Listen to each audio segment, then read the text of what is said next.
4টি মাস আপনার জন্য নিষিদ্ধ। আশ্বিন, আষাঢ়, পৌষ, চৈত্র। 4টি মাসে পুরুষ যারা, আল্লাহ সৃষ্টি করছেন নারী এবং পুরুষ। এক সৃষ্টি করছে নারী, আর এক সৃষ্টি করছে পুরুষ। এই পুরুষ যারা, পুরুষেরও ঋতুস্রাব হয়, মেনিস্ট্রেশন হয় আশ্বিন, আষাঢ়, পৌষ, চৈত্র। এই 4টা মাসে পুরুষের ঋতুস্রাব হয়। এটাকে আমাদের সুফি মতে বলছে স্থলবিষু, জলবিষু, আদ্যাবিষু, মহাবিষু।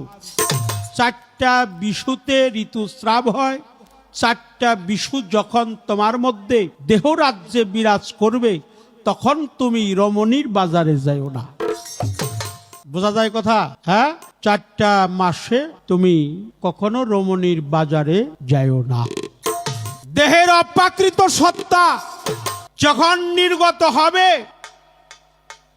যেটা আল্লাহ প্রদত্ত শক্তি, মহান আল্লাহর দেওয়া বস্তু, যখন আমার দেহ থেকে দেহশ্রুত যেন হয়, দেহ থেকে যখন নির্গত হয়, ওটা আবার রেশক পেরক কুম্ভদম সাধনা করে নিচের বস্তু উপরে উঠাইতে হবে।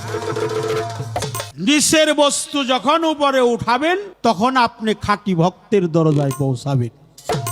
হ্যাঁ, এটা কিন্তু সাধারণ মানুষের জন্য না।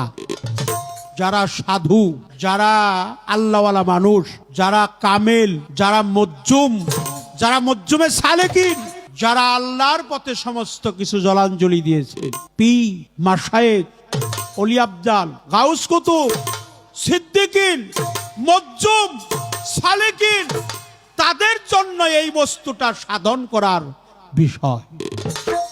আপনাকে আমি বলি, আপনিও করবেন। হ্যাঁ, আপনাকে বলি, সবাইকে না। হ্যাঁ, এই জন্য আপনাকে বলি, অন্য কাউকে না। হ্যাঁ, এটা কিন্তু চলতে আছে। এটা কি মাস না? হ্যাঁ, এটা হলো চলছে পৌষ মাস, ঠিক কিনা? আচ্ছা, বাংলা কথায় কথায় যেন আমরা কোরআনের কাছে না যাই। কোরআনটা অনেক বিশাল বড় মাপের গ্রন্থ, পবিত্র। এই জন্য 4টি দিবসে আপনি ভক্ত, আপনার জন্য কায়েম করতে হবে। আপনাকে বলি, অন্য কাউকে নয়। আশ্বিন, আষাঢ়, পৌষ, চৈত্র, স্থলবিষু, জলবিষু, আদ্যবিষু, মহাবিষু, এই 4টা বিষুতে পুরুষের ঋতুস্রাব হয়, পুরুষের রতি নির্গত হয়। উহা যদি কেউ সাধন মার্গে নিয়ে পুনরায় দেহের মধ্যে আনায়ন করতে পারে, রে সকপেরক কুম্ভদম করে, সে আর মানুষ থাকে না, সে আর শিষ্য থাকে না, ভক্তের দরজায় যায় পৌঁছায়।